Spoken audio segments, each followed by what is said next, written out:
Yeah,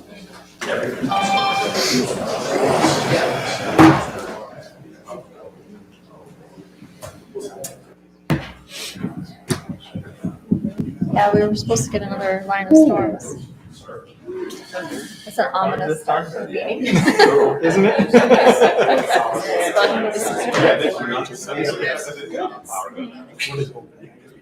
No backups there, but not us. We're allowed to hear. Yes. Tornado sirens.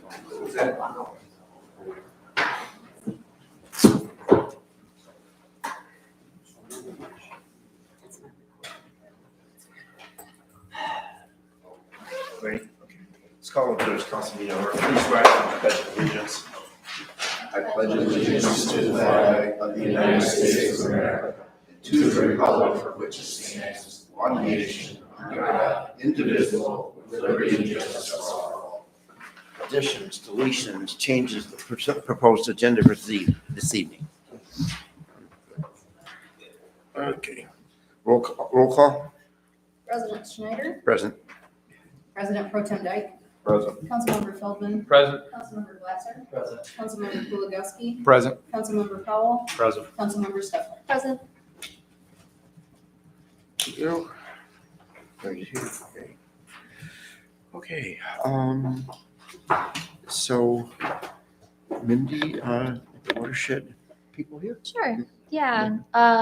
So I, as you all are aware, have been talking about inviting the Clinton River Watershed Council to come speak to us, as well as the park board about some of the services they can offer and the benefits membership could have to the village, specifically within the park, for some park improvements, both for recreation, education, and water quality. And so they came to speak to Park Board and, kind of outline some ideas that they have for improvements that can be made and, the different things that we could do at the park and sort of as that natural progression. Would like to come talk to council about membership and what that would entail and the kind of projects they've been involved with. So I'm just invite them to come on up and introduce themselves and talk a little bit about the council. Thanks, guys. Good evening. My name is Jennifer Hill, and I'm the executive director of the Clinton River Watershed Council, and where my colleague Jeffrey and I are here and excited to talk to you about the services that we provide as a nonprofit working in this watershed. So like was said, we did talk and had a different staff member here. We've done a few site visits, so talked more specifically about some of the projects that have been discussed. But we wanted to come tonight and tell you a little bit about the organization itself and the kinds of services and programs that we provide to municipalities who are members of our organization. So next slide. So first, our mission is to protect, enhance, and celebrate the Clinton River, its watershed, and Lake St. Clair. And the Clinton River Watershed Council has been around for over 50 years now. And so we always like to start with what a watershed is for folks that may not know. So we're right there in that red circle there. That's the Clinton River Watershed. And a watershed, if you go to the next slide, is really, water flows downhill, right? So it's an area of land that has water that's collecting and going into a river, a lake, or a stream. And so we live in the Clinton River watershed. Next slide. And it's a big watershed, 760 square miles. It encompasses 5 counties. We serve many communities, and it is the most populous watershed in the state of Michigan, actually. And it's a very diverse watershed in many ways, including in land use. So we have, of course, up here in Almont, more rural land use, and then the watershed goes all the way down into the 12 Towns area, into Royal Oak and Ferndale, and really highly developed areas. So a lot of different needs in the communities that we serve. Next slide. And we're supported in a lot of different ways. So we have a lot of different types of members of the Watershed Council. We have residents who are members. We work with homeowners associations, for example, but a big part of our membership is actually government members. So we have over 56 communities in our watershed that are members of the Watershed Council. And the Watershed Council was actually founded by municipalities back in the 70s when they were really seeing a lot of impacts to our water resources and water quality, and wanted to do something about that. And so formed this group that ended up becoming a nonprofit. And we still provide a lot of programs and services that are tailored specifically to municipalities. And we're going to talk more about that. So in the Clinton River watershed, and the same can be said for Southeast Michigan in general, but a lot of historical water quality problems, particularly like I was just talking about in the 1970s before we had the Clean Water Act. We had huge problems with pollution, both point and non-point source pollution, trash, industrial waste, all sorts of bad stuff going into our waterways. And so with the advent, of course, of the Clean Water Act, but also folks who really wanted to see a change in how we're treating our water resources, groups like ours were formed. And, we've seen a lot of improvement in our water quality, but we still have a lot of challenges here. Next slide. So here in the Clinton River watershed, our biggest challenge remains stormwater. So like I was saying, we have a lot of portions of our watershed that are really highly developed. So that means a lot of impervious surfaces. So like the parking lot or the roads, water isn't able to infiltrate into the ground in those areas. And instead it can run just directly into the storm drain. And in places where we have combined sewers, where we have stormwater and sewage, when there's a lot of water going into the system coming together, that's a big problem. So we're always thinking about how we can be managing stormwater. And one of the programs that we're going to talk more about tonight, which I know I think there's interest in, is our Water Towns program. And that's really focused on how we help municipalities implement projects that really mimic nature and help to capture that water and let it infiltrate back into the soil before it were to hit a storm drain. Next slide. So we have 4 different areas of work: protect, enhance, celebrate, and engage. Next slide. And our protect work is really focused on our K through 12 education. So we have a Stream Leaders program where we work with schools to do K through 12 water quality monitoring. The kids get to go stream side and they get to put on waders and they get to use D-nets and go look for bugs in the stream. And that's one way that we can tell what water quality is like in a stream, by looking at the macroinvertebrates that are made up in that stream ecosystem.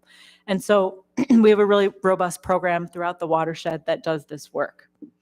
We also do water festivals, and actually they're taking place next week, where we bring 4th and 5th graders in, and we partner with many different partners on the watershed festivals, and they learn all about the Great Lakes and also about the watershed that they're in specifically.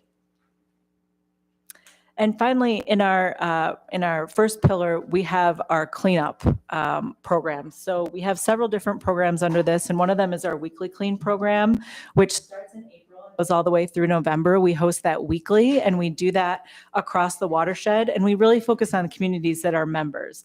And so you'll see there's some gentlemen pulling a trailer out of the river that is down in Warren. So you sort of never know what you're going to find. But this past year, that program ended up cleaning up 6,500 pounds of trash out of the Clinton River. And so we do that weekly. And like I said, we travel throughout the watershed. So if you all did decide to become a member, we could certainly talk about setting up a cleanup here in Almont. Next slide. And then we also have our Clinton Cleanup, which happens on the weekend in September. And the idea around this is that we have sites across the watershed, and either municipalities or private groups are all hosting their cleanups at the same time. And so the idea is that everyone's cleaning up the watershed on the same day. So that's another time when we pick up a lot of trash in addition to our weekly clean. And then our enhanced work is really focused on the ecological health of our habitat and water quality here in the Clinton. So we have an Adopt a Stream program, and that's another water quality monitoring program, and it's centered around using volunteers. It actually just happened this past Saturday. We monitored 51 sites in the Clinton River watershed, and we're always looking for more sites to monitor. So that would be something else that we certainly would love to talk with you all about more. But we provide the water quality data in many ways to the state to be able to really understand how is the Clinton River doing, what do we need to keep doing to improve the health of the watershed, and this is one of the programs that we do that through. And then we're also the administrator of the Public Advisory Council for the Clinton River Area of Concern. So the Clinton River has been designated as an area of concern since 1987 under the Great Lakes Water Quality Agreement.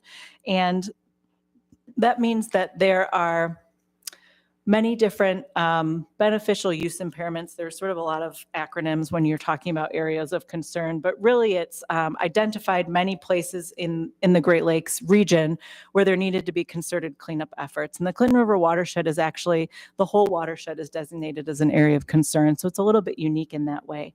So we continue to do that work. We provide the monitoring of the sites that have been done through the Great Lakes Restoration Initiative. So restoration sites, habitat restoration, aesthetic restoration, and that work is ongoing. So that's something that we continue to do. And Celebrate is, let's see, next slide. This is Jeffrey. So Jeffrey's going to come up and he runs this program and is going to talk to you more about water towns.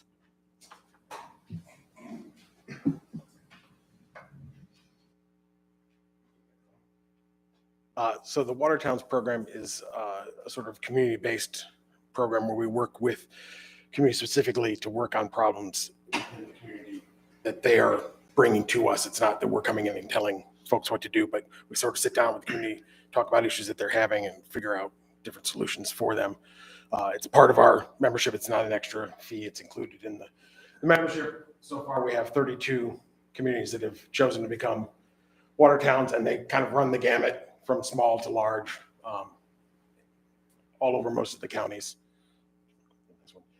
So we use it as, we also have a mini grant program that's part of that. If you become a water town and there's a project that you want to work on, we have a mini grant that gives communities up to $5,000 to work on a project. You can use that to sort of spur a grant fund that gives you built-in match for a grant. If you have a smaller project, it gives you a little bit of seed money to kind of get it started. We do require some match for that, but it can all be in kind. If you have staff that want to work on it, if you have volunteers, all that counts towards the match. And we do a variety of different things. You can do a rain garden. You could do something more engineered like a bioswale on a parking lot. Art projects, restoration projects. We kind of have done a variety of things. And again, with the communities there that have used it, it's been the gamut from bigger communities down to very small ones. I'm going to show you a few examples. I'm sorry that the pictures are kind of small, but these are the following are some projects that we've done, some both before pictures, proposal pictures, and some after pictures. What you're looking at here, this is Depot Park in Clarkston. On the left-hand side, that's what it looked like before. On the right-hand side, that's a proposal for getting stream access down to the water while having a little bit of vegetation to sort of keep the stream's edges in place. That's a permeable paper that goes down from the bench towards the water. Again, that was a concept. If you want to go to the next one. On the left here is actually what was done in Clarkston and Depot Park with the planting. This, unfortunately, was at the end of summer, so the stuff's not really in bloom. But you can see the plantings that were native plantings that were done along the edge to kind of keep it in place. On the right-hand side, that's a rendering for downtown Lake Orion. That's the water coming out of Lake Orion going into Payne Creek. Here are a couple other things. This is another example of water access that was done in Sterling Heights. Those are stone steps that step down from, this is at Dodge Park. So they go down from the park level down into the water so that you can get access and you can do kayak launches there on different things. The bridge was also included in the Watertown's concept for Dodge Park, and that was also installed. And then the photo on the right is in Independence Township. That's a bioswale that was done in the area right near Brady Lodge. And then this is where we go back into government membership. Talk briefly about this, and then we're happy to take questions. So we have more, we have a handout on this and more information that we can give to you. But like we said, we do provide water towns as part of our government membership. So we've just updated and made sure that our services are in line with what we're hearing from communities and what they're interested in.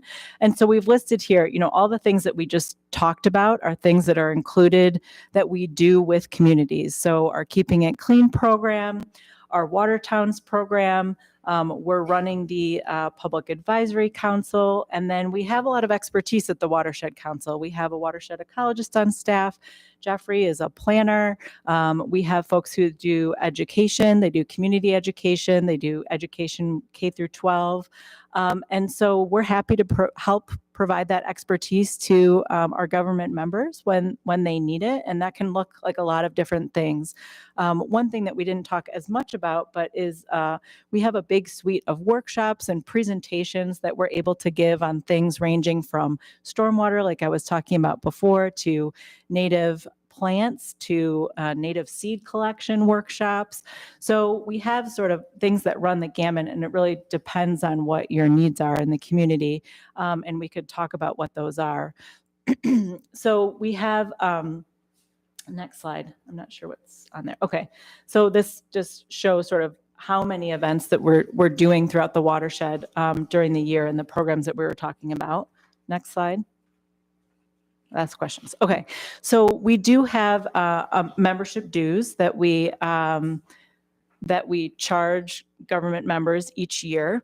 And those are based on population living within our watershed and the acreage of land for the community that's in our watershed. And so we have a formula for that, and we can give you that information. I looked at it beforehand, and I think Almont would be around $700 a year. And so I'm happy to provide that. And we really wanted to have transparency with what we're providing for our dues, and then also make sure that we have the resources we need as a watershed council, since we are a nonprofit, to continue to provide these services into the future for municipalities. So we're happy to answer questions if you have any, and we really appreciate your time, of course. So was that population analysis just the village, or was that the township as well? Just the village. Yep, just the village. And so we base it on the most recent census. So this would be based on the 2020 census, and then we reevaluate when the next census happens. Do you have any other sources of funding other than membership dues? Do you have any other sources of funding beyond the membership dues? Yes, we do. So we have, Where? sure, we have a wide array of sources of funding. We have funding from, like I said, our government members. We also have individuals that pay membership dues. We have the vast majority of our budget is actually made up of private and state and federal grants. So I would say that our membership dues are about probably less than an eighth of our budget. And so that's another thing that the Watershed Council brings, is that we're bringing, not only our expertise, but also, I guess for lack of a better word, sort of our connections and some of the other resources that we're always looking to be building our programs in many different ways. Our memberships are one way that we do that, but we're also always, writing grants and administering funds and from other sources as well. Is the watershed included at all in the state's budget? The state of Michigan's budget? Good question. No, we are independent. We are a 501c3. We're a nonprofit. However, we do get grants that we apply for from the state. So when I was talking about the Public Advisory Council, we have a grant to administer that. We also have a grant right now for our Adopt a Stream program and for the Water Trail, which we also administer. So we're not written into the budget, but we are able to access funds when we apply for grants. Are you aware of any particular issues or concerns in the Village of Almont relating to what you can do for a community? And why this council should consider becoming a member? And Sure. pay those dues. Sure, good question. So, from my perspective, so I know that we've been out here a few times and there's been interest in doing projects in the village, whether those are restoration projects or stream bank projects. I know that there's interest in large woody debris, which we have some experience in, and I know Kaylee talked to the park board about that. So why us? I guess I would say that we bring a unique expertise and have that expertise that we're able to deploy across the watershed, and we're able to really customize, what you all are wanting to do and being able to help with resources to do that. I think I heard you indicate you had some materials you could provide us. Yes. So we can gather council interest in it. Yes, In the yes. program. Yeah, because, I mean, I've heard the watershed issues brought up for many years. I've been at this table for almost 3 decades. And so I've heard the watersheds programs and concerns for many years, but just not much local interest in doing anything. Of course, in fact, one of our council members is Eagle is here, well, which is a good thing. And she talks about impervious surfaces, and people don't think it's a very big deal. They have one big parking lot everywhere. Yeah. But it is a big deal Right. from my perspective. So yeah, and I that's think what I'm asking. Yeah, and I think that one thing to remember is that it is a big watershed, right? And we are in the upper parts of the watershed, but it's all connected. It's all connected. So what happens in Almont also impacts other places and vice versa, right? And so I think sometimes that could be hard to think about, but thinking about it as a whole system. And so whatever we all input into it or are able to help to improve habitat and improve water quality in this area, the watershed is also going to help other areas of the watershed and ultimately the Great Lakes, right? We are in the Great Lakes state, and the Clinton River drains out into Lake St. Clair and then into Lake Erie. So it does have a cascading impact.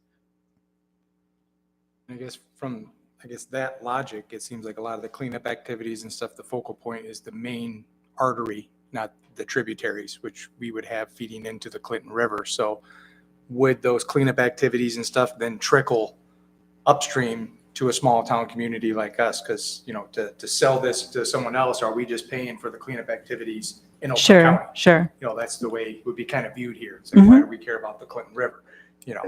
So, I mean, I understand what you're saying. The good question. landscape and everything. Sure. Good question. So like I said, we have, I think it's 56 communities that are members now. So we do cleanups all over the watershed, not only along the main stem of the Clinton River. So we're in Lake Orion, we're in Waterford, we're in Armada doing water quality testing. So we're doing our work throughout the watershed, not only in the main branch. In terms of the cleanup question, if you all decided that you did want to become a member of the Watershed Council, I think that would be something our staff would want to talk to you about, which is, could we have a weekly clean here? So we really try to make sure that we're hosting events in the communities that are part of our membership. So that would mean that our staff would come here more often, either for cleanup events or, like I was saying, I know I talked to our watershed ecologist before this meeting, and she was saying that they've been talking about potentially adding a Adopt-A-Stream water quality monitoring site here. So to answer your question, it would mean we would spend more time here, be able to spend more time here, and I think you would see that throughout the year, each year, if you did pay for a membership. Considering our environment, and I think the community's it's very advantageous to the community to have the Clinton River running right through our community, and that adds a lot to its the nature and character and the aesthetics of the village. And that's a very really wonderful thing, which is maybe downplayed by some. But the fact of the matter is, we have that waterway running through our community, and anything we can do to enhance that, and in our parks right there, for example, I think I'm kind of urging council that something we should consider is becoming a member. I mean, $700 a year is not a lot of money, but because what involving ourselves has the potential for enhancing our community if we're just focusing on our community. And as Jennifer's indicating, it in fact affects much more than just the village of Elmont. So just thought I'd do that advocate. If you can't tell, I'm a lawyer, so I have to advocate. So anybody else on council, any questions? Anything I want to discuss? You said that since 1987, the entire watershed has been designated Yes. as a concerned area. Yes, So I'm assuming that's designated from the state level? it Or where's is that designation? federally designated. Federally designated? Yes. So is there a criteria checklist of what the watershed as a whole could do to remove that tag? That is a very good question. So when areas of concern were designated, there was something called beneficial use impairments. So if you're not able to eat the fish in the river, for example, that's a beneficial use impairment. And there have been benchmarks set forth by the federal government, and the state is part of this as well, to address those concerns. And so that's been happening for a long time now, and Congress has put in a lot of money to address those. So in the Clinton River watershed, we've completed all the projects that need to be completed to start what they call removing those beneficial use impairments. And so we're in this stage of, I think what a lot of people would say is trying to evaluate how the river is healing based on the projects that have been done. The areas of concern were never really designed to get it to an A, but rather to take care of the most pressing problems. So when we're talking about what we're doing in the watershed, improving water quality, making sure we're dealing with stormwater properly, increasing habitat, all of those things help benefit these problems that were identified in 1987. So like, are communities made aware that they're part of the concern, and are they guided in ways they can help alleviate it? I mean, I can name two major projects we've done in the last 20 years that would go to that. We built a $1 million overflow tank for our wastewater treatment plant. And recently, under the direction of our DPW director, we've interlined sewer lines and sanitary water lines with inside coating, so there's not as much leakage going in though, so it stays in the ground and not going into the sanitary system. So I was just wondering if you guys have a checklist of the concerned areas and what those concerns might be for this area, so we could, as a government, help look into alleviating, addressing it, because it would probably help our water system also in some way. Yeah, so great question. So the Public Advisory Council, which is what we administer, is sort of what you're talking about. So it's a space where not only municipalities, but also residents all come together to understand what the status of the area of concern is, and then how we're making progress toward what they ultimately call delisting, so taking it off the list. So we host those meetings quarterly, and that might be something that would be of interest for someone to come to. And we do them virtually and in person, depending on the meeting. And I could send you all more information on sort of the status of the area of concern. Yes, okay, I can do that. Sure, of course. One additional resource that the Watershed Council has that wasn't mentioned is all the educational materials they put together for the public to address non-point sources of pollution. like not picking up your pet waste and allowing it to wash into storm drains, you know, rain gardens and their benefits, and, you know, just different resources that we can help distribute to our citizens to make them aware of their impact on the watershed. So, you know, that's another benefit that they provide, that we can help educate our citizens with their materials. That's good. Anybody else, council? One other question. So since the watershed is so large, are you guys the only game in town? Is there other nonprofits also doing the same work you're doing? Great question. the- We are the only game in town in terms of the specific work we do. Yes, as far as I know, in the Clinton. So we have sister watersheds that are in the Huron. There's a watershed council that's very similar to ours, the St. Clair River, the Rouge River. But yes, watershed, we are sort of it for the unique expertise that we have. In your presentation, I thought one of the most beneficial aspects of your program, what you do, is educating the school kids. 'Cause the adults, especially in very conservative communities like ours, it's like, sounds like we belong to some political party. But educating the kids so that they have an interest and it's going to affect their future and what the planet's going to be like. That's probably one of the most important things you could do. So I was really happy to hear that that's part of what you're doing, educating the kids so they'll be interested. The adults, they were raised more than likely with the same concern about the state of the planet, which is huge. So.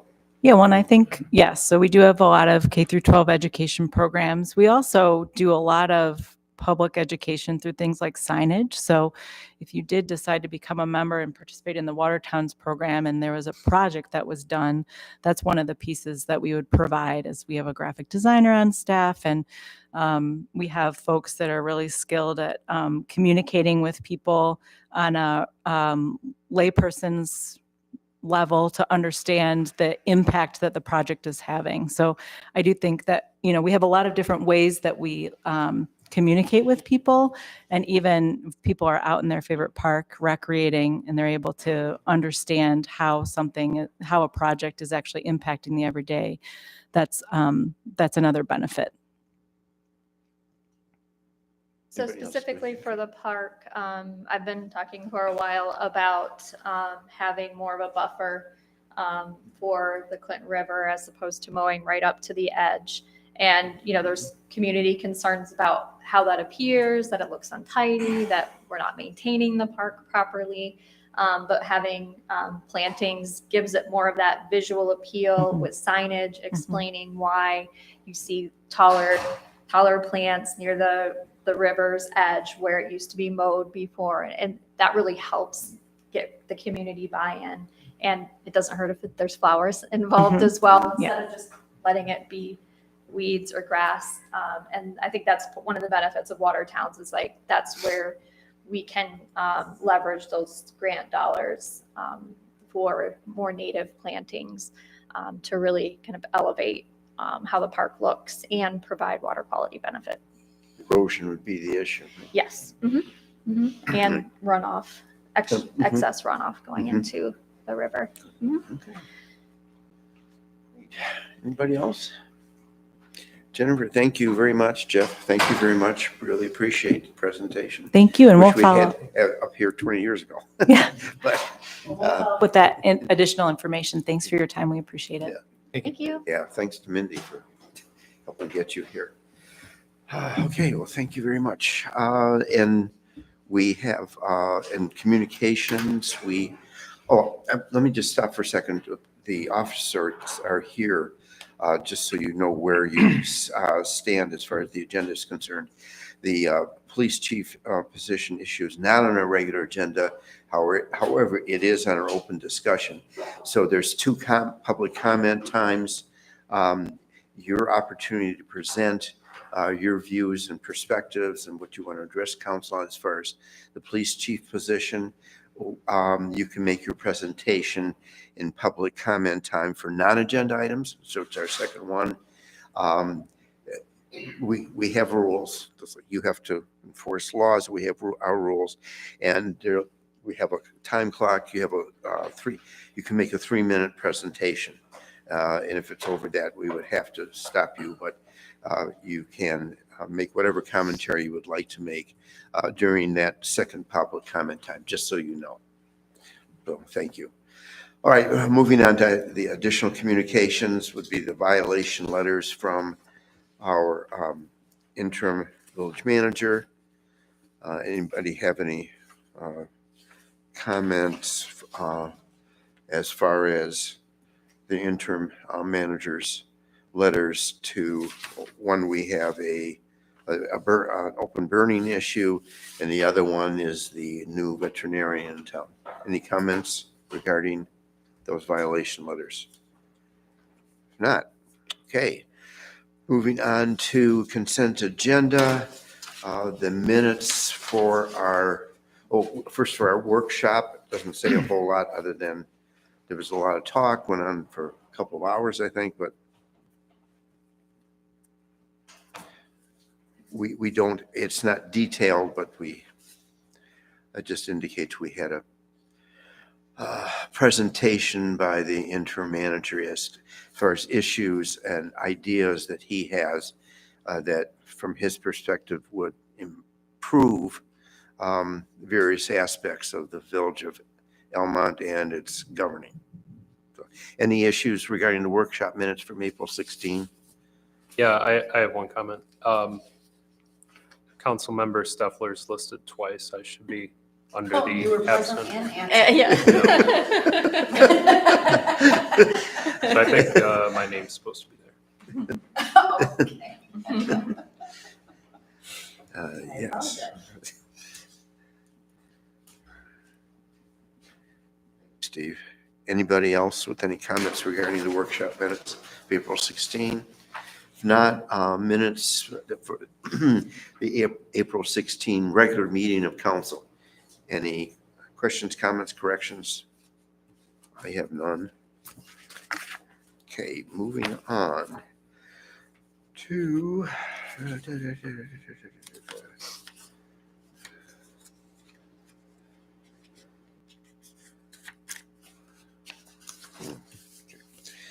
general fund.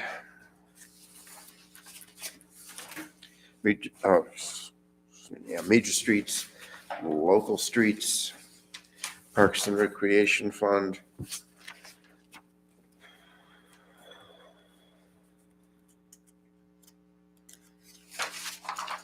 Downtown Development Authority Fund, Sewer Fund, Water Fund, Equipment Fund, Payroll Register Report.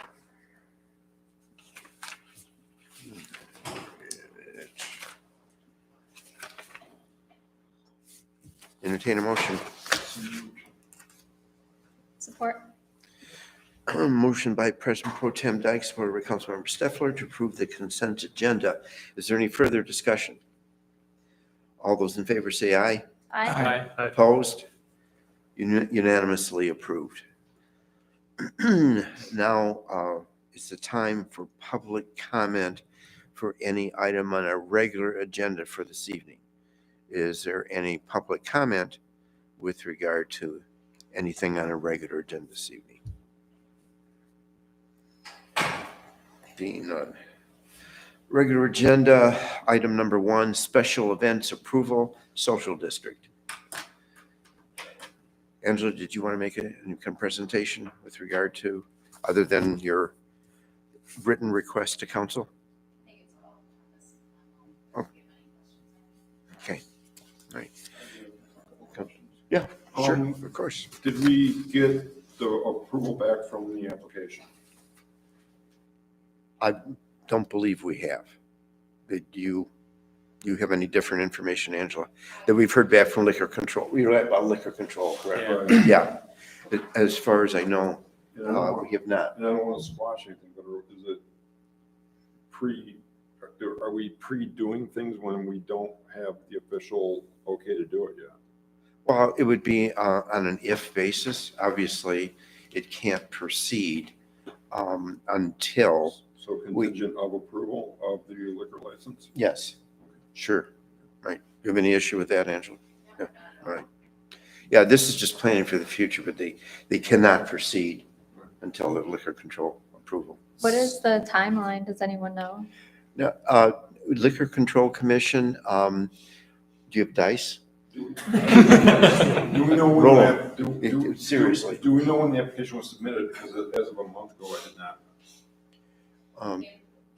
3 weeks ago, maybe? It was submitted a few weeks ago and. Yeah. Okay. Dale was in contact. I mean, the two things I can say about liquor control, you cannot predict with any sort of accuracy exactly how long it's going to take. Liquor control used to take 9 months to a year to get anything through them.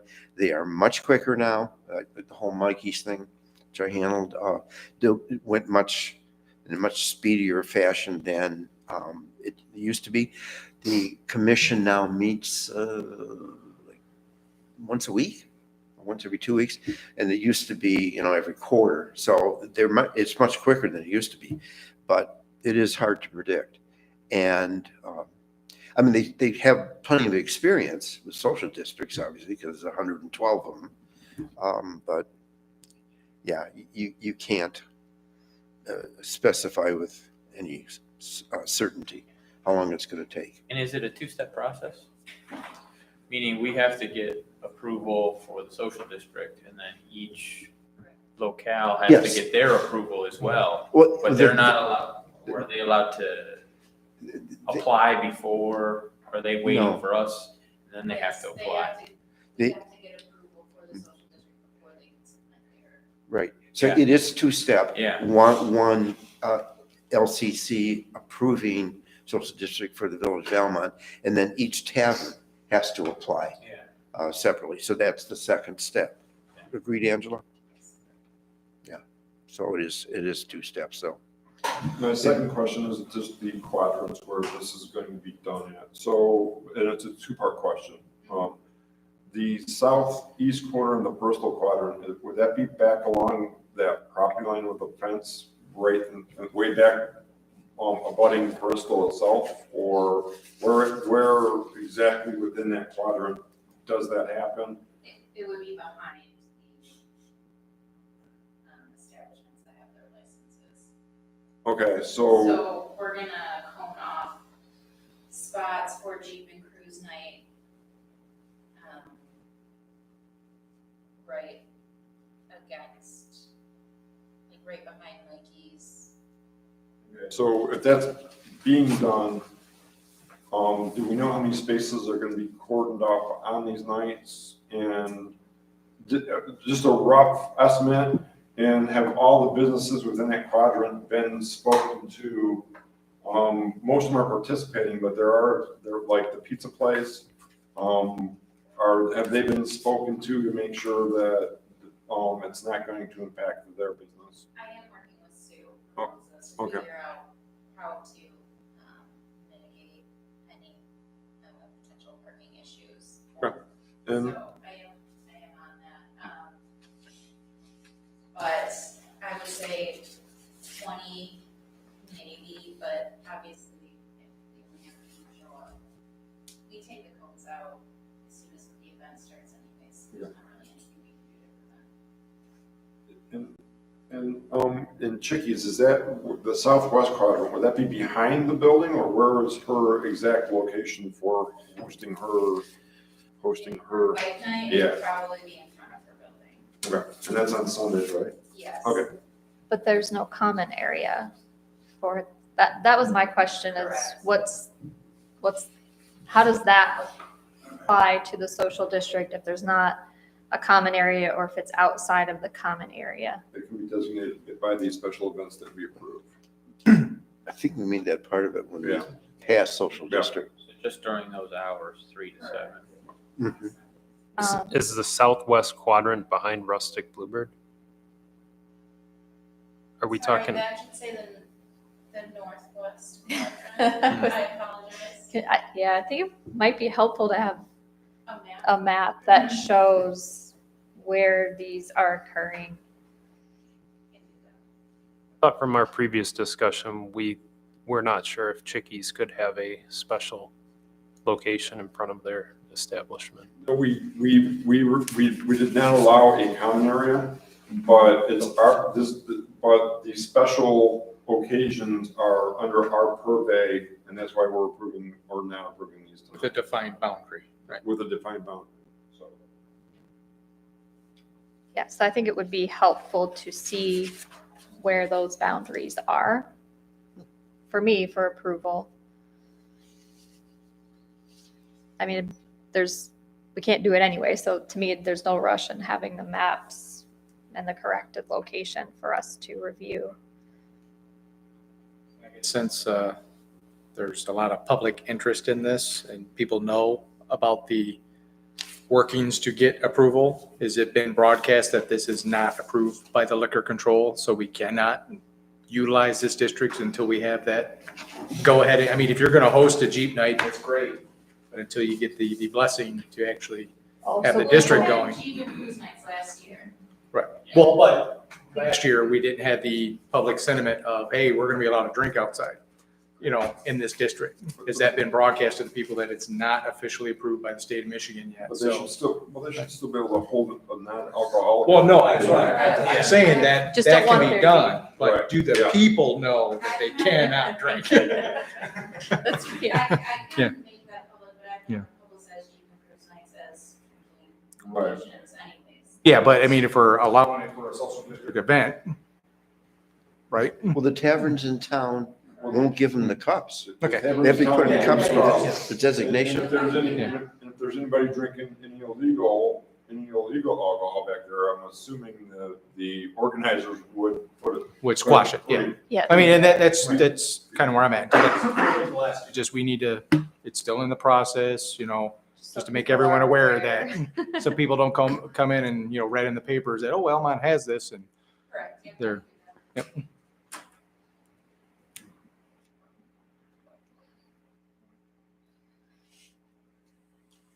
Any further discussion on this agenda item? Are we voting on this, or are we gonna wait until we have the They maps were, to? they were at table until at least we have the maps. I think the maps are going to. Yeah, be maps and the helpful. correction. Makes sense. Kim, next agenda?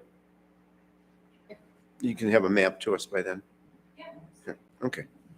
Thank you.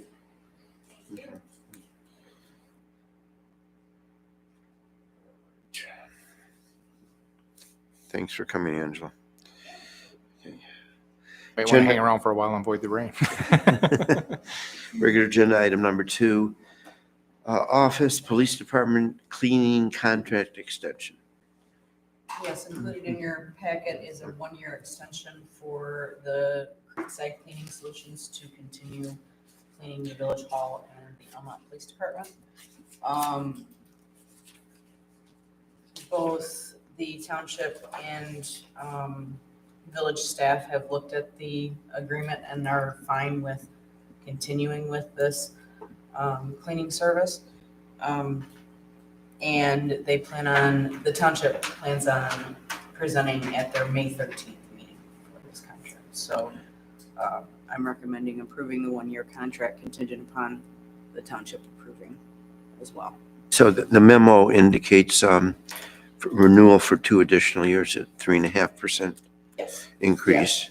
Yep. So that the village would be exercising that portion of the contract as to whether it wanted to add on services for an additional year or maybe then another year. Okay. Council? What frequency, and notice it's not in their contract, do they do it every day, just once a week? Are you satisfied with how clean they? Is the police department clean enough?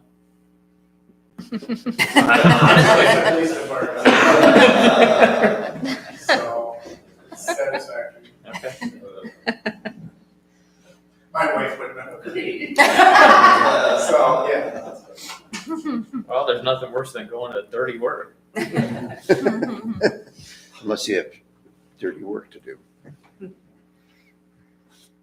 You're satisfied with their services, as is the village? Okay. Any issues, we seem to get them corrected fairly quickly, so. So if it's quality service, I'll make the motion that we approve the one-year contract with Creekside Cleaning Solutions as presented. I'll support. motion made by Councilmember Stifler, supported by Councilmember Ed. So mess up your name, Ed. To approve the Office Police Department cleaning contract extension. Any further discussion? All those in favor say aye. Aye. Opposed? Unanimously approved. Regular agenda item number 3, interim village manager. So we are in a sit at the excuse me. The minutes will reflect that our manager who has been on leave is in attendance this evening, right, Kim? Okay.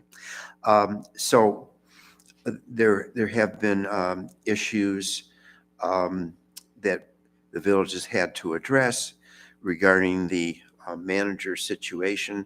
The manager that's been on leave, still on leave at this particular moment, and the interim manager has been serving us since essentially January 1. And the interim manager's contract has expired, and because of the fact that we do not yet have resolved exactly what is going to happen with regard to our manager that has been on leave and is, quote, inactive at this moment in time, the issue's been raised. So until we resolve the issue with our manager who's been on leave, to continue the services of Dale Kerberson as the interim manager, I think the discussion has been on a week-to-week basis until the situation with our manager that's been on leave is resolved. So, council discussion. Certain members of council have been involved in discussions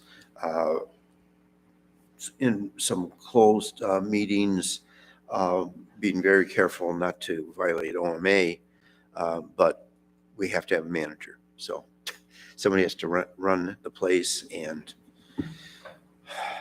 so that's what we're dealing with.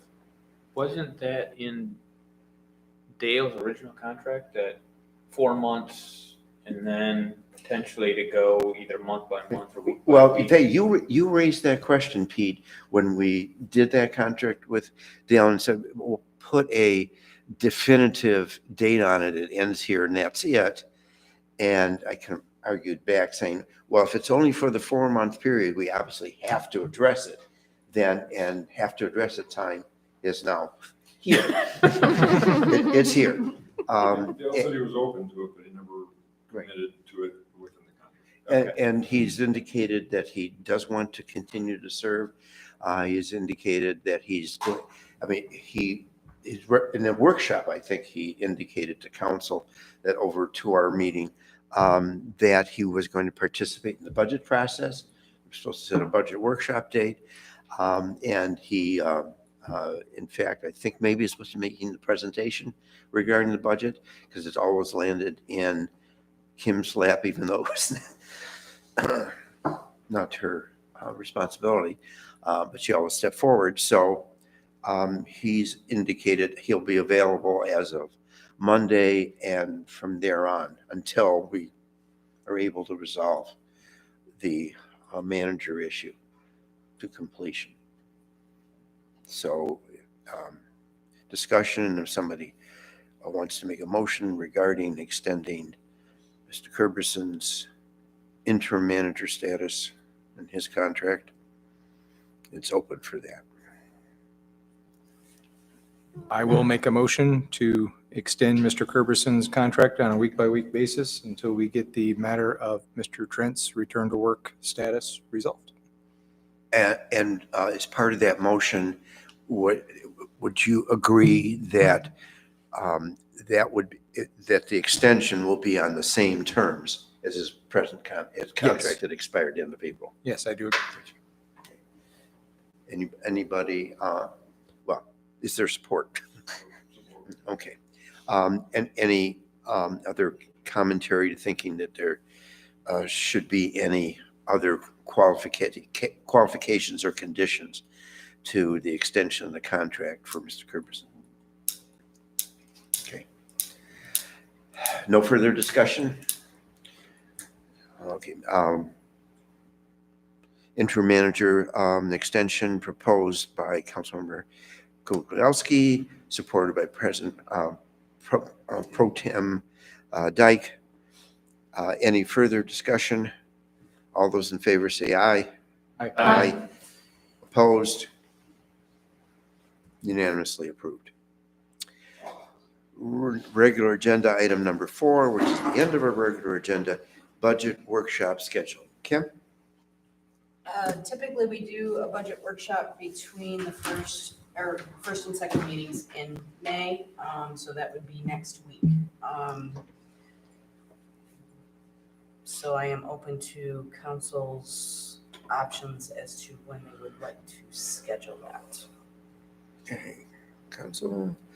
So we want to do it, do we want to do it on another Tuesday evening? No? Okay. Okay, how about Saturday? No. Monday, Wednesday, or Thursday. Okay, Tuesday's my 30th. What a better way to celebrate. I spent my 28th year for budget workshop. And he hasn't heard yet. Not happening again. oh, And I unfortunately will be in Mexico that week myself, so. oh, Yeah. I will also be out of the country. so Tim and I will attend. You want to come, Steve? True.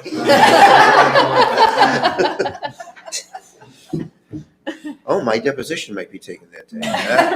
Oh, God. How long is it expected to take? I wouldn't say it would take that long, maybe an hour.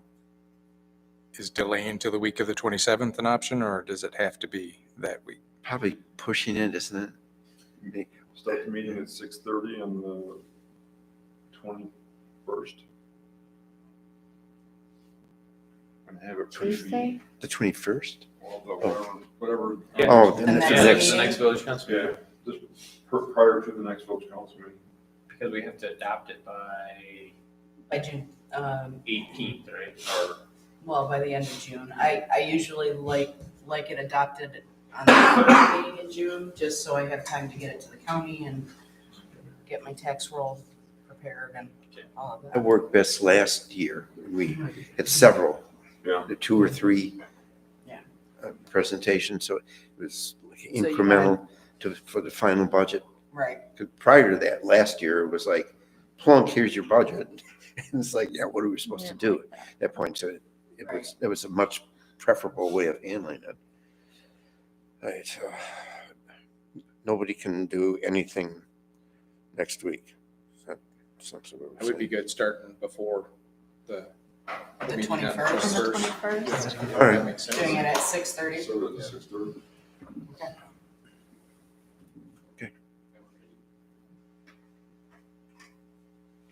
So council starts at 6:30. Okay. All right. We don't need a motion for that, right? Census is fine. Okay. So May 21st at 6:30. Okay. So that finishes our regular agenda for this evening. Now it is time for public comment for any non-agenda items. I presume there's public comment. So who would like to step forward and make any public comment? Please feel free. This is your opportunity. Hello, Hello. I'm Maureen Walton.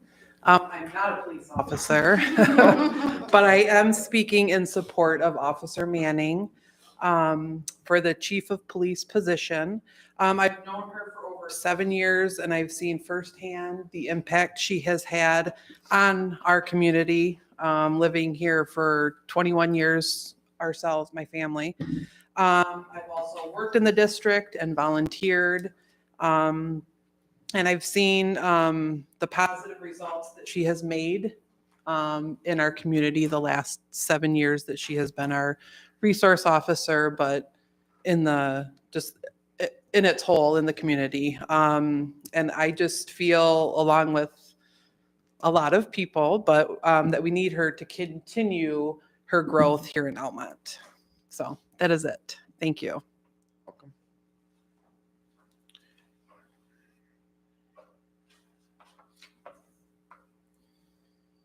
Evening.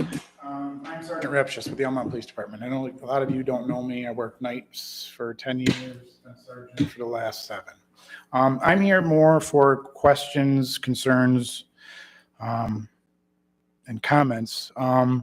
Basically, it's been brought to my attention through various means that the council is going to put out possibly applications to consider taking applications to the position of the chief of police in possibly the next 2 weeks.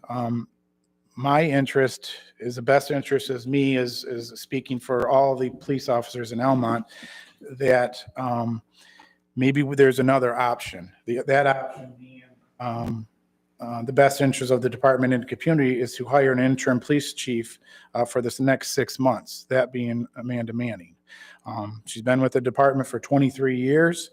I believe that maybe doing this through the next 6 months would be a cost savings thing, so we don't hire a chief at, say, for instance, $80,000.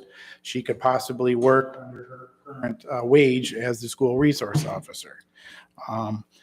It's something that, I believe could do good for her as well as the department. Again, she's well qualified. She knows everybody throughout the school system, the community, and she's well qualified and has the education for the job. Also, sorry, I'm not a public speaker. Concerned with this getting the application, setting up interviews, background checks, possibly interviewing and such for a new police chief is going to take, in my opinion, doing background checks for police officers at the department. This is probably going to take at least a month to a month and a half to get this done. When the chief is leaving on the 31st, who is going to be stepping in as the chief on June 1st? That is a question, a concern of mine as well as the officers. It just makes sense to me that you, council members, please consider this as an option. Not just let's get applications out there, let's see who we get. Maybe it's a cost savings. Maybe you guys should talk to her, talk to other people, just not jump into this.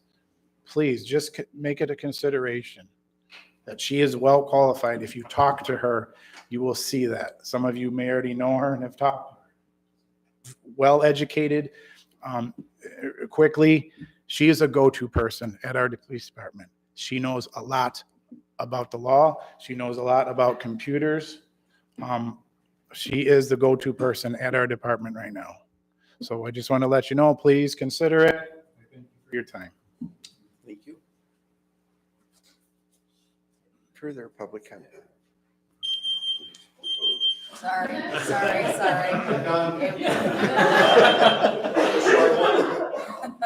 Where's the siren? Good evening. My name's Leo Hager. I'm a part-time police officer here. I live in the community. And believe it or not, I've worked under 5 different chiefs here in Almont. So I've got a pretty good idea of what it takes. Even Greenman, right? Even Greenman and Len Everett, going way back when. Yeah, the one-armed chief, right? Exactly. He stopped me once. Yeah. Right. Hopefully it gave you a break. He actually did. He only gave me a warning. He said, I'm heading towards the Macomb County Crime Commission and I'm running a little late. And he said, okay. And he wrote me up with a warning. So thank you, Leo. It's very nice. I've got a pretty good idea what it takes to be a successful chief in a small town, which is a totally different form of policing. And as Sergeant Repsha said, I wholeheartedly endorse Officer Manning.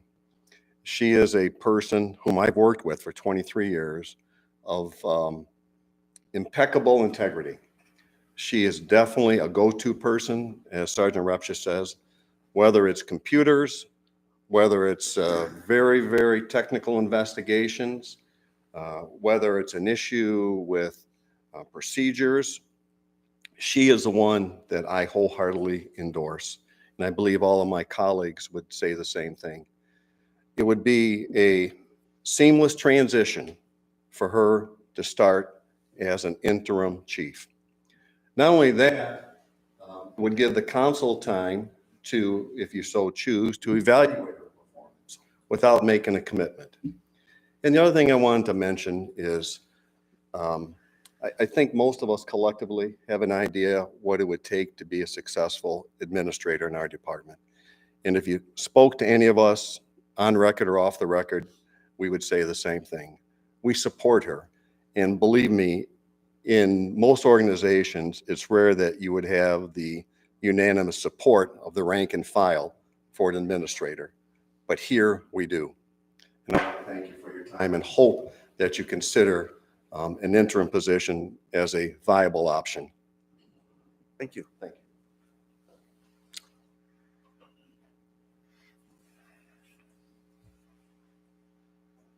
My name is Officer Wilson. I've been with the department for 18 years. It's not often I come up here and get to address council. So to start off, I'd like to just express my gratitude for council always supporting us and being there for us when we need us, along with the members of our community. In this time, it is very tough to be a police officer, and the amount of people in our community that come up to me and say thank you is very touching, and I just want to say thank you. I also want to thank Officer Martin for his service to this department. He's been here a long time, and he's done a lot of stuff. He's been our go-to guy on a lot of difficult situations, and he's been through a lot, and I just want to say thank you to him. As for Officer Manning being the chief of police here, I really don't think there's another alternative. She is as good as it comes. She is smart. She is motivated. She has the answers if you have the questions. She will work with you. She will be available to you. She will come to the meeting. She will do the things necessary. She will answer the questions that you have, and she will be a partner with this council that needs to happen. So with that being said, I just want to make sure that you guys understand that our department is a family. We may not all get along all the time, but we're a family, and we understand who the leader is and what has to happen to get that in there. So thank you. Have a good night.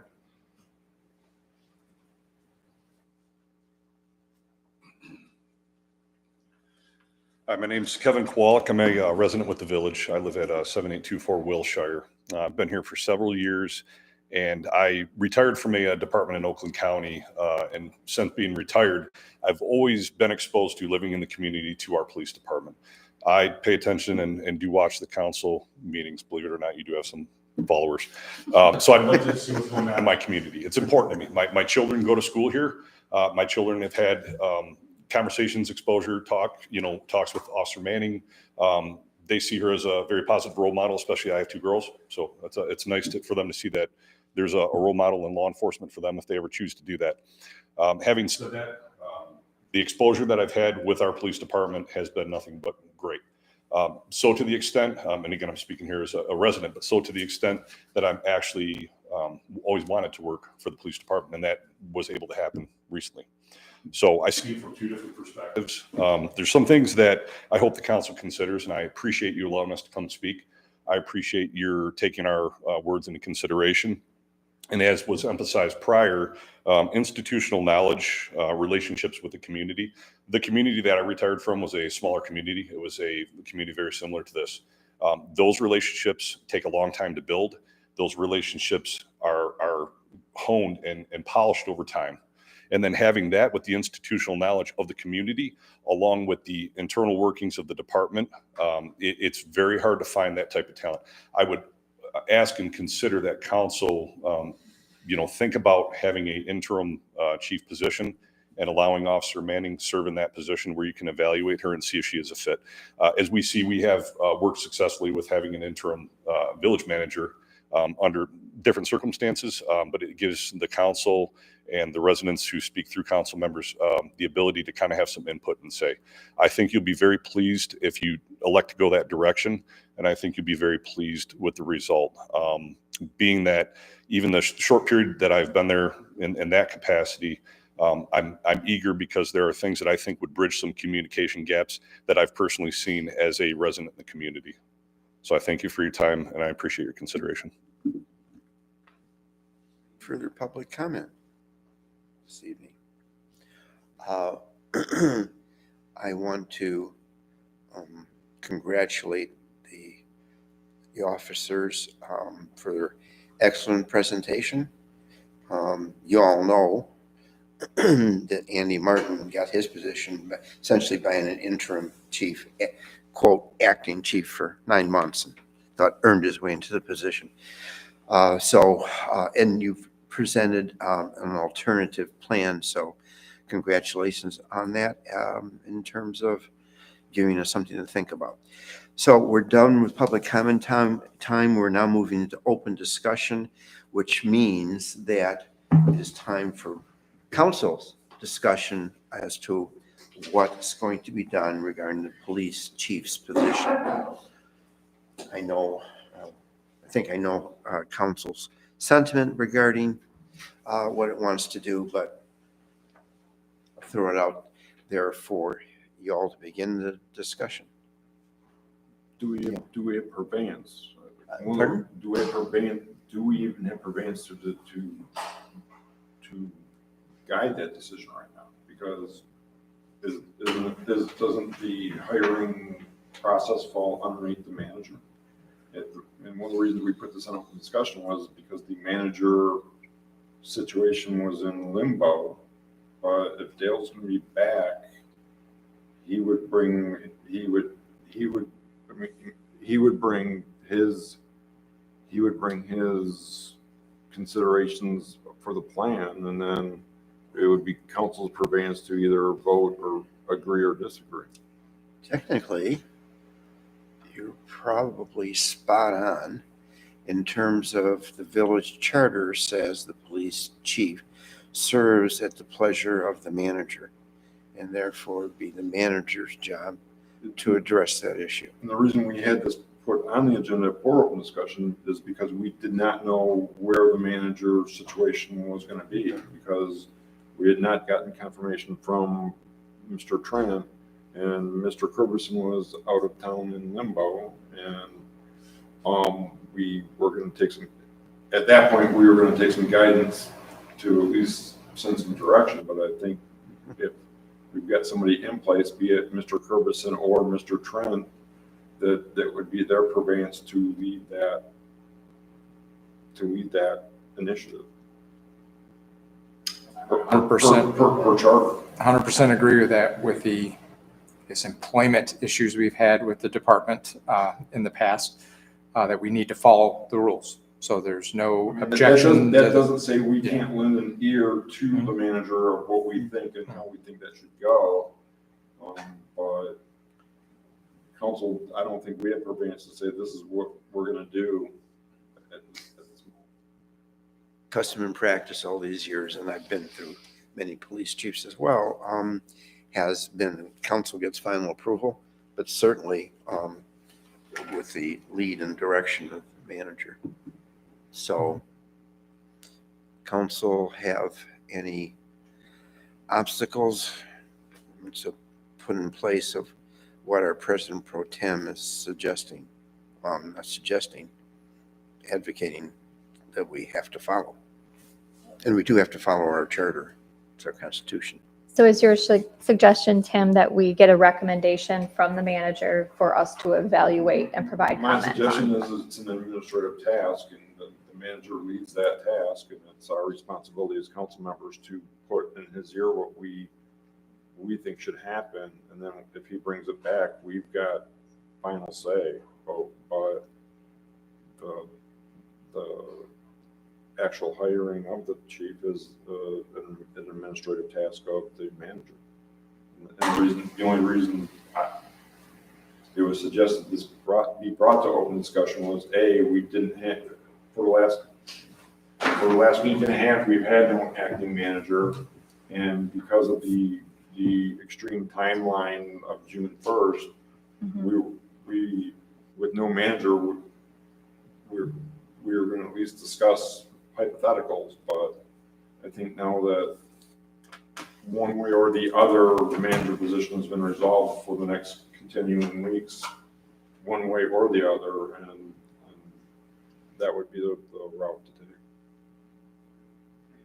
Well, we'll certainly need guidance on what will be followed to appoint an acting police chief, because there probably will be a gap right before we have a hiring decision made one way or the other. Right. So that will definitely also be a Have to be- recommendation that from our manager that we'll need as well. Discussions with the interim manager is, he believes he knows how to handle that situation in terms As of. far as like who will be acting after Chief Martin's departure and then. Shifts, swinging shifts, and yes, all of that.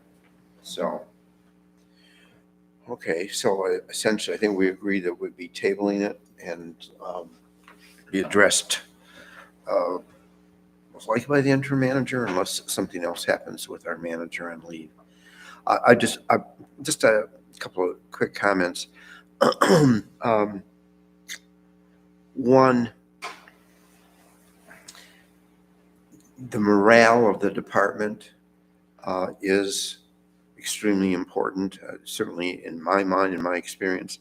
I was here when certain officers, apparently no longer with the department, this goes back many years. Steve, things are so bad at the department, I don't even want to come to work. So morale was certainly a big problem going way back when, and I'm very aware of all the years that I've worked with the police department that morale is important. So all of you showing up this evening is much appreciated and speaking your minds, and I very much like hearing that characterization of the department as a family. I understand that, and when you all work together, you do tend to bond together. And police officers in particular may not always get along, but and being a police officer, especially in these days, is very, very difficult. The second, I suppose, admonition that I want to indicate.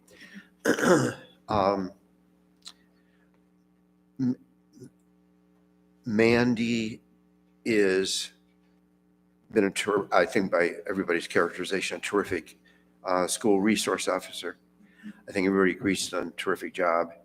I think students love her, school administration loves her, we love her. And she's extremely popular in the community. So all that's understood. She has a master's in public administration, which speaks in her favor. This council has interviewed Mandy for the position of manager. I think she was final 2. And so we're also very familiar with her in that regard. And it was after that interview that she became the SRO.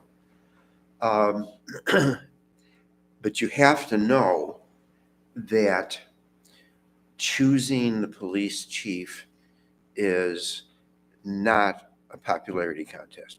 It's whoever is most qualified. Now, the presentation of the officers I thought was really excellent in terms of what they believe would be best for the department and offering alternatives to just putting it out for bid, so to speak, posting it. But I just want you to be aware of that. That's in terms of running the government. it can't be a popularity contest. It has to be the person most qualified.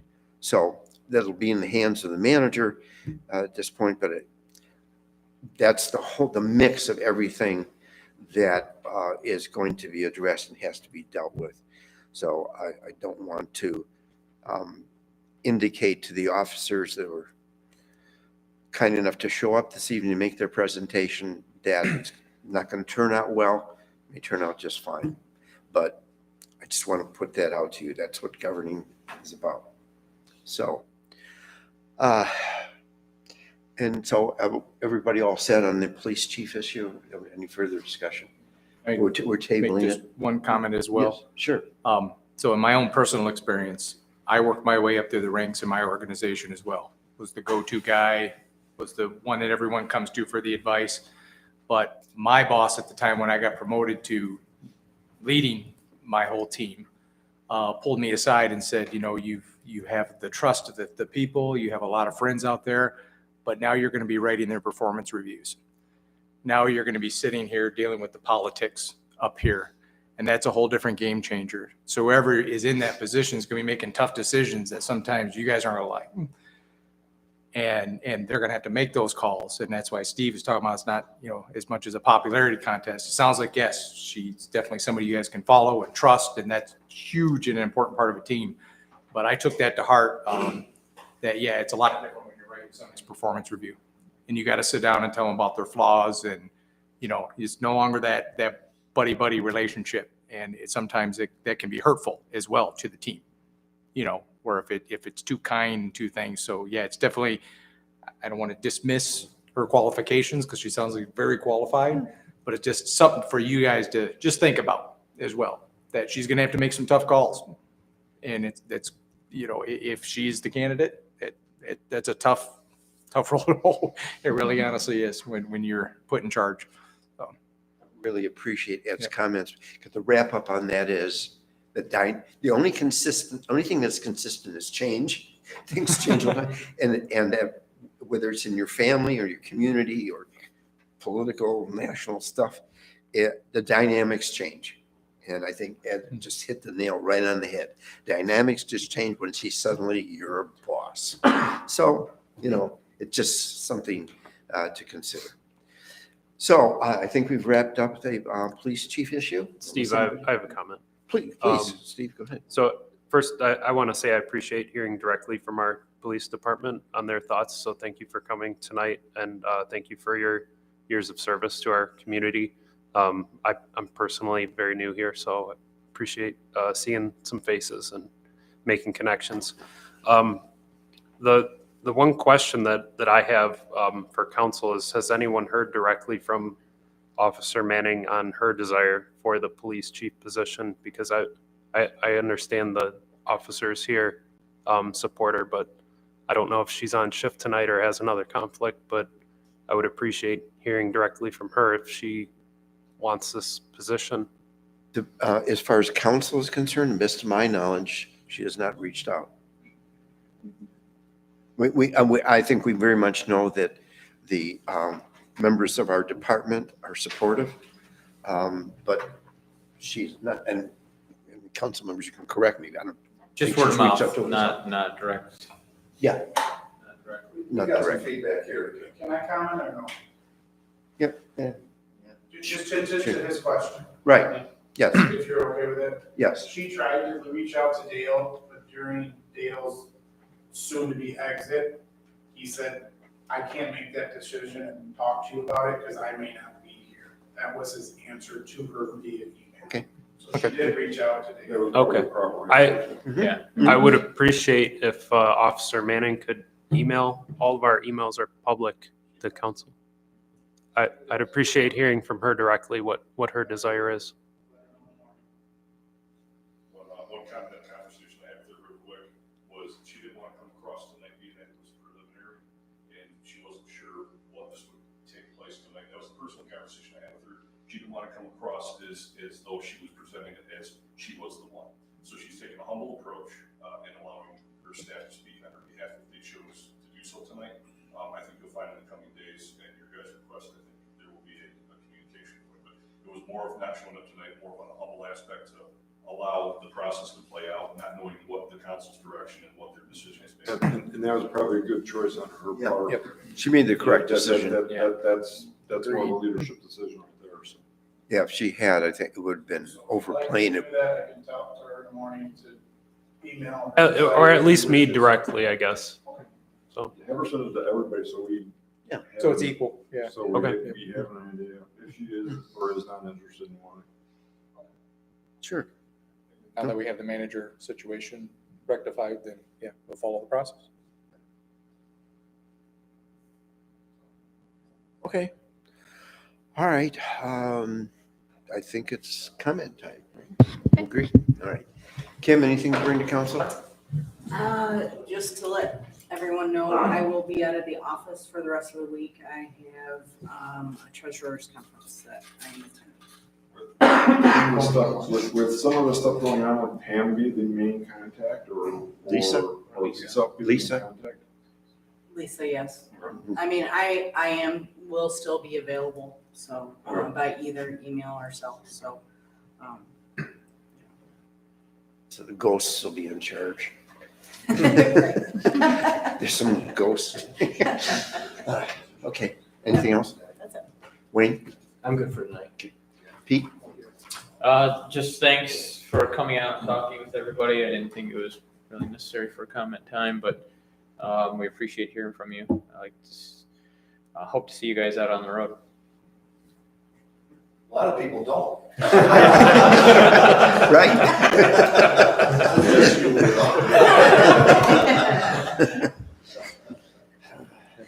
Tim? I just echo what Pete said.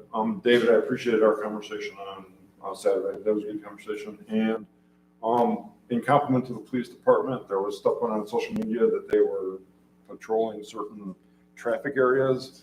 In my subdivision, the stop sign gets run all the time, and it got put out there, and they were down there on the corner within an hour. So, well done. We appreciate them. And thank you to the service for the officer that's been here since the start of time. I think the mayor just graduated from high school when I started.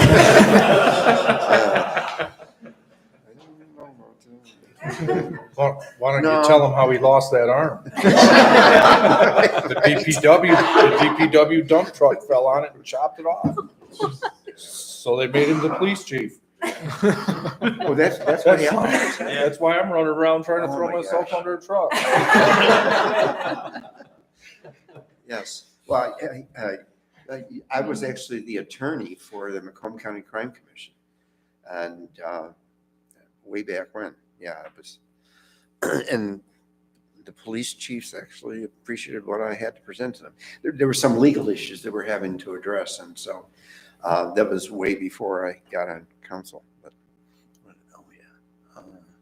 So that was 1970, 71, 72, something like that. Yeah. Anyway, anything else, Tim? Mindy? Yeah, just a couple of park-related topics. First, thank you all for listening to the presentation from the Clinton River Watershed Council. In the past, we've agreed to discuss things openly and then put it on the agenda for approval or not. So, with council's blessing. I think at one time we were actually a member, but we weren't really we weren't. Correct, I believe. And but it seems like it's a good time to come back. Mm-hmm. So. Yeah, so I just asked for council's blessing to have it on an upcoming agenda for discussion on approval on joining. Yes, please. Yep. Mhm. Great, thank you. They did leave some materials, so maybe we can scan that in and provide it in the packet? Yeah, Great, absolutely. thank you. That'd be great.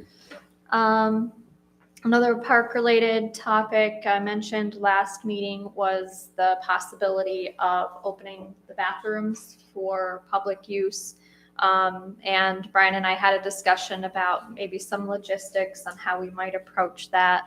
And it sounds like DPW might be favorable in providing opening and closing during their business hours during the week, maybe on a trial period. So, I think it is a benefit that for the community to have that. To be honest, Park Board's pretty split on it. And so I agreed that I would get some more information and bring it back to them for further discussion. One concern was liability for having them open. And I don't know where to go to answer that question. So looking for direction from Steve or Kim on, is that a question for attorney, insurance? Dale would know. They have automatic locks on the City of Lapeer's parks. They have several parks, and you can actually set those locks to lock at a certain time. I'm supposed to, we talked, I'm still in the process of researching that. But. Yeah, so maybe that's a question for Dale. He's familiar with Lapeer's practices and what they may, had to do or be aware of before they made a final decision. So, any questions, concerns from council on that? I know, Ed, that was something that you had brought forth as well. Yeah, I know, like, that's the feedback that I've gotten, a lot Me of too. frustration that the bathrooms, they're there, but Not no open. one can use them. So Mhm. if you want to take little kids, it's a porta potty. Yeah. From an accessibility standpoint, not everyone can use a porta potty. And, Now, I guess with regards for cleaning and maintaining, is that something that could be incorporated in the cleaning service contract? We clean them. So DPW does now, so it would need to be. We're right there. But that ain't gonna so get you a police no, chief job. That ain't.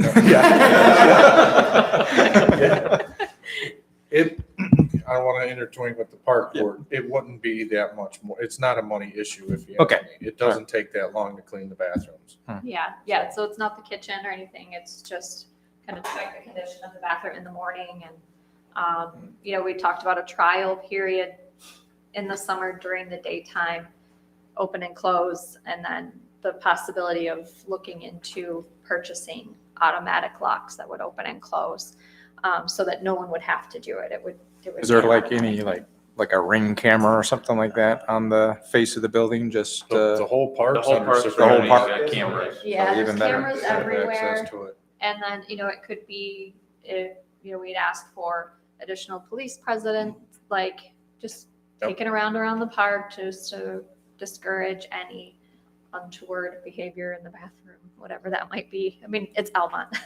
Yeah. The city of Warren leaves their bathrooms open in the public parks.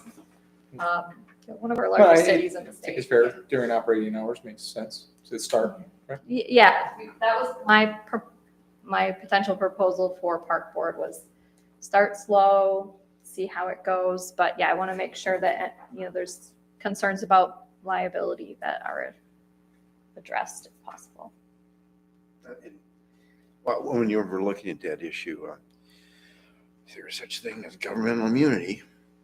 So without gross negligence, the likelihood of the village being responsible for somebody falls off the toilet or whatever it might be, it's Right. Yeah. it's unlikely, but it's worth checking out. But I would say that likelihood of legal exposure is Minimal. yeah, sort of thing. well,